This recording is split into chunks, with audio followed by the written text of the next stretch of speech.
మీ దేవుడైన యెహోవా వాక్కును శ్రద్ధగా విని ఆయన దృష్టికి న్యాయమైనది చేసి ఆయన ఆజ్ఞలకు విధేయులై ఆయన కట్టడలన్నిటినీ అనుసరించి నడిచిన ఎడల, హల్లెలూయా, ఏమన్నాడమ్మా? తర్వాత చదవండి.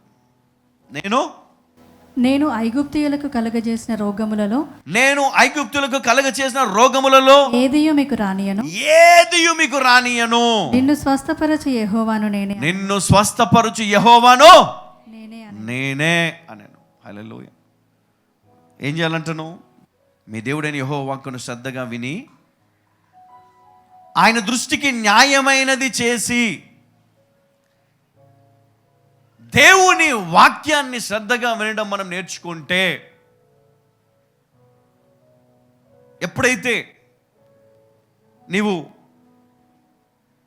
ఈ నరకములో, ఈ ముళ్ళ పొదలో చిక్కుకొని ఇబ్బందుల్లో నువ్వు నలిగిపోతూ ఉంటావో, నువ్వు అందులో నుంచి బయటికి రాని మొదట ఎవరి స్వరం వినాలి?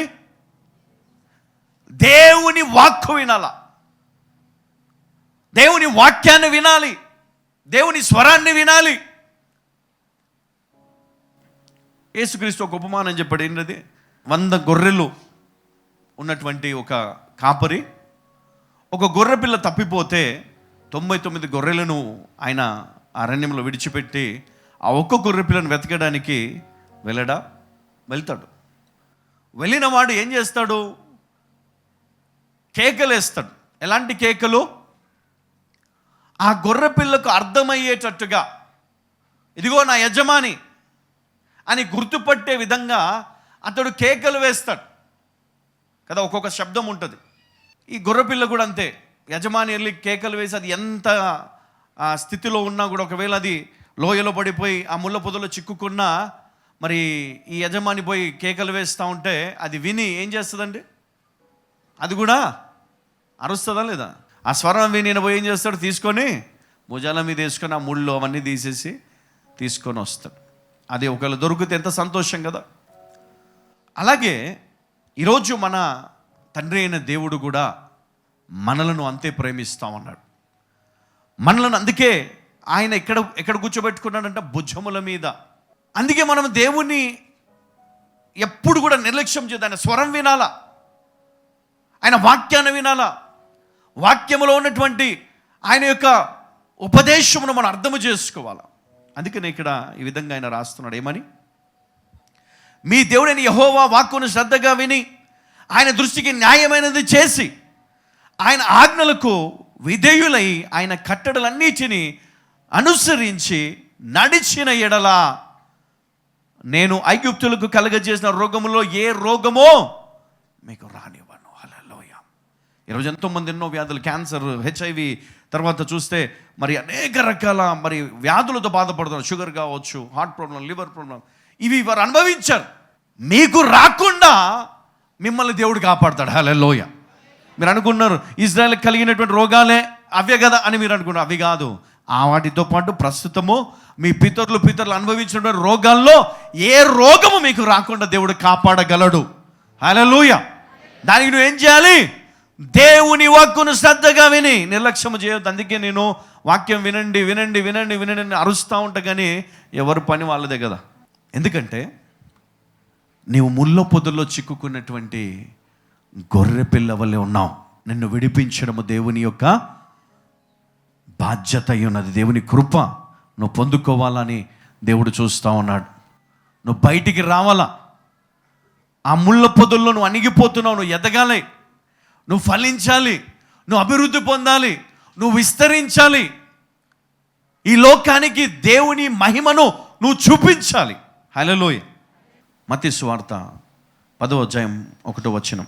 ఆయన తన 12 మంది శిష్యులను పిలిచి అపవిత్రాత్మలను వెళ్ళగొట్టుటకును, ప్రతి విధమైన రోగమును, ప్రతి విధమైన వ్యాధిని స్వస్థపరచుటకు వారికి అధికారం ఇచ్చను.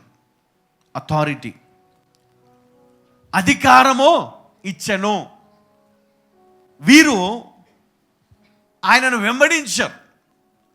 ఆయన చెప్పిన మాటలు శ్రద్ధగా విన్నారు. కొన్నిసార్లు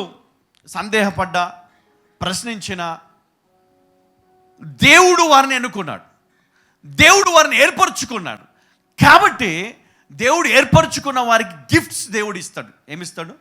వరాలు దేవుడు ఇస్తాడు, అధికారము దేవుడు ఇస్తాడు. సో దేనిపైన అధికారం ఇచ్చాడు ఇక్కడ అంటే, అపవిత్రాత్మలను వెళ్ళగొట్టుటకును. ఈరోజు దైవజనునికి అధికారం ఉంది, అపవిత్రాత్మలను వెళ్ళగొట్టే అధికారం. ఎందుకంటే మరి శిష్యులను పిలిచి మరి వారికి ఇచ్చిన అధికారమే ఈరోజు కూడా మరి దైవజనులు ఈ అధికారాన్ని కలిగి ఉన్నారు. అభిషేకించబడ్డవారు, పిలువబడ్డవారు, ఏర్పరచుకొనబడ్డవారు, వారు మట్టుకే మరి ఇక్కడ అభిషేకించబడినట్లుగా మనం చూస్తా ఉన్నాం. ఎంతోమంది యేసుక్రీస్తుని అడిగారు, అయ్యా నేను వెంబడిస్తాను, నీ కుడి పక్కన ఉంటాను, నీ ఎడమ పక్కన ఉంటాను అడిగారు. కానీ యేసుక్రీస్తు మరి దానికి నా తండ్రి చిత్తము కావాలన్నాడు. అంటే ఈ 12 మంది దేవుని చిత్తమా కాదా? అందులో ఒకడు సాతాను, అది కూడా దేవుని చిత్తమే, అవునా కదా? ఎందుకంటే దేవునికి తెలుసు నువ్వెవరో, నువ్వు ఏమై ఉన్నావో మరి దేవునికి తెలుసు. కాబట్టి ఇక్కడ మరి అధికారమును దేవుడిచ్చి మరి వారికి ఈ పనిని అప్పగించాడు. ఏంటంటే మీరు సర్వలోకానికి వెళ్ళి సర్వ సృష్టికి మీరేం చేయాలి? సువార్తను ప్రకటించాలి. తండ్రి కుమార పరిశుద్ధాత్మ త్రియేక దేవుని పేరట వారికి బాప్తిజం ఇవ్వాలి, వారిని నా శిష్యులుగా చేయండి అన్నాడు. ఇప్పుడు ఎవరైతే ఆయన శిష్యులుగా ఉన్నామో మనం ఏం చేయాలి అంటే, ఆయన మాటను విని ఆయన మనకు ఆజ్ఞాపించిన ప్రతి ఆజ్ఞ చొప్పున మన జీవితాన్ని సరిచేసుకుంటూ ముందుకు సాగి వెళ్ళాలి. అప్పుడు ఈరోజు వాక్యంలో ఉన్న ప్రతి ఒక్క ఆశీర్వాదము, ప్రతి ఒక్క స్వస్థత, అధికారము అన్నీ కూడా దేవుడు మనందరికీ అనుగ్రహించును గాక. ఆమేన్, ఆమేన్, ఆమేన్.